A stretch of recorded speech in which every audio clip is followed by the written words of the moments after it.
Dans cette capsule, nous allons poursuivre le travail enclenché dans les deux précédentes, c'est-à-dire de réaliser un document mathématique au format PDF à l'aide du langage de description LaTeX. Alors, je vous rappelle là où nous en étions rendus. C'est pas sur la bonne fenêtre. Voilà. Alors, nous avions réalisé la dernière fois, nous avions mis en place ce lien vers une vidéo et une première formule mathématique. Là, on va s'occuper de la correction du deuxièmement, d'une partie du deuxièmement, qui va être de rechercher le signe d'une dérivée. Et pour ce faire, je vais avoir besoin d'une succession de doubles inégalités qui vont être équivalentes.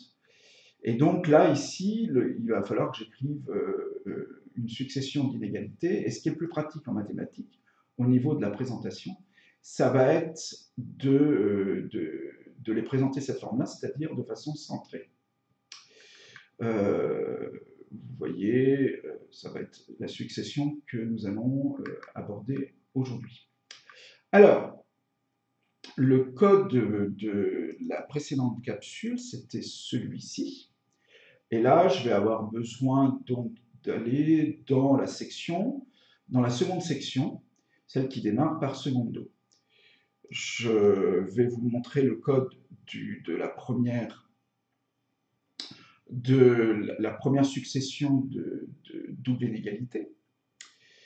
Je le colle et je vous l'explique dans le détail aussitôt. Alors, secondo, c'est ici, on est là. Alors, là, je démarre un environnement center, de la même manière que pour la figure précédemment. Il n'y a pas de surprise, c'est pour centrer mes doubles inégalités.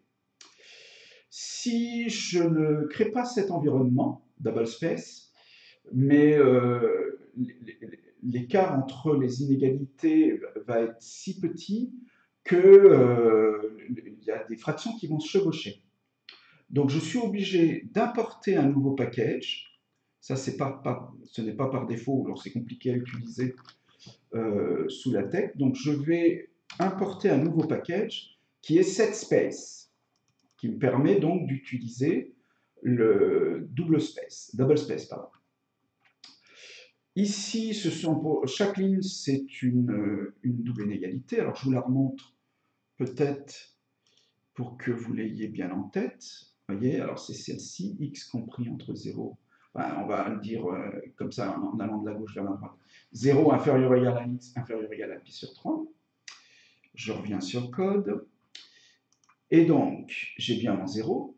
Et là, il faut que j'utilise une commande mathématique qui est le inférieur ou égal, less or equal, LE.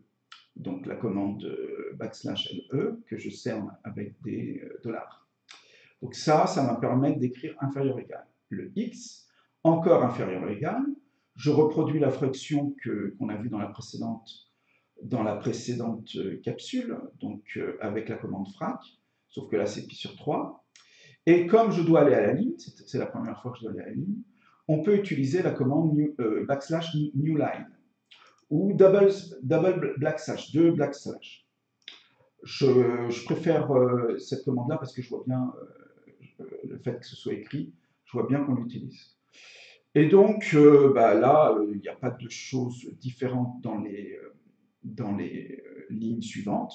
On utilise des less or equal, des inférieurs égaux, etc.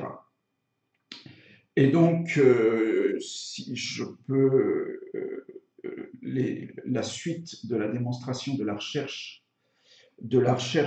du signe de la dérivée, donc qui est ici, là, ne comporte aucune difficulté supplémentaire.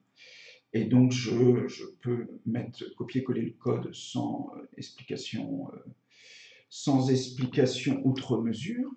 Alors, je reviens à mon code. Là, il faut que je ferme donc Alors, je ferme mes environnements center et double place, puisque j'ai un peu de texte que je ne veux pas mettre dans ces considérations-là.